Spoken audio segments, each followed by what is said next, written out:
tey jii lan la ñu xëyee ci naaj beeg taw beeg ngelaw leeg lu ni mel Oumy Samb maa ngi lay nuyu di la ziar. ma lay delloo ziar bu baax soxna Naata. di nuyu toute la team du matin et puis nuyu également mbokku téléspectateurs yi donc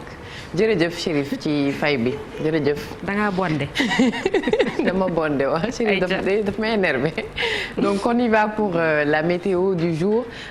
toujours ay taw yu ñuy séntu ci sud réew mi principalement taw bi fi mu ne nii day ça progresse des fois vers le centre jëm ci nord bi des fois muy chuter donc c'est le cas pour aujourd'hui ça se concentre sur la partie sud principalement diggante Kédougou Kolda Sédhiou Ziguinchor Kaolack Kaffrine Tambacounda dënnu bi moom ñu ngi koy xaarandi plutôt sur toute la partie extrême sud du pays sur la partie nord moitié nord bi moom nuage dense bi mu ngi teew c'est-à-dire un risque de pluie qui est assez élevé quand même mais teewul dañ koy séentu rek fan yii yëpp ça nous menace mais taw bi wàccagul côté température ñu ngi tàmbale tey 24 degrés complètement au sud diggante Kédougou Ziguinchor. On retourne en arrière Kédougou je disais Ziguinchor on était sur 24 degrés 27 degrés du côté de Dakar 25 degrés à Saint-Louis 26 degrés ci Matam 26 ci Kaffrine en plein centre 24 degrés dinañ ko am majoritairement sur une bonne partie du territoire ñu dem ci ngoon gi même schéma à peu près ça ne change pas réellement Fanny de la pluie concentrée sur le sud du pays allant légèrement au centre dans l'après-midi du côté de Kaffrine et puis de Noubi toujours sur cette partie Tambacounda Kédougou Kolda Sédhiou Ziguinchor Kaolack ñu ngi ko fay xaarandi sur la moitié nord cet après-midi jant bi dina fenk mais teewul niir yaa ñu ngay séntu ay niir yoo xamante ni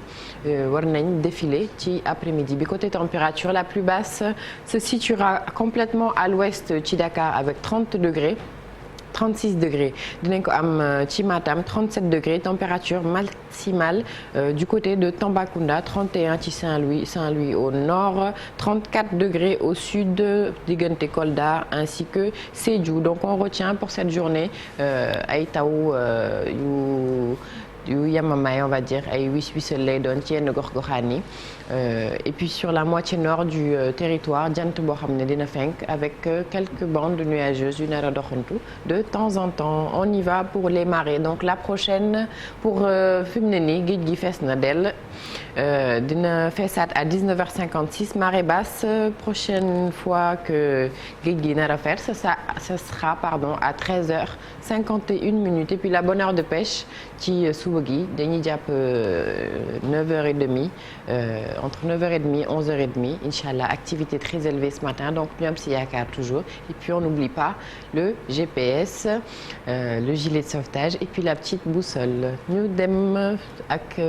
jant bi moom 6h58 la yeewu woon dina soo à 19h25 inchallah on a perdu encore une minute diggante démb ak tey donc on se retrouve tout à l'heure ma bàyyi la nga descendi ak Marcel Farba Maroun on se retrouve tout à l'heure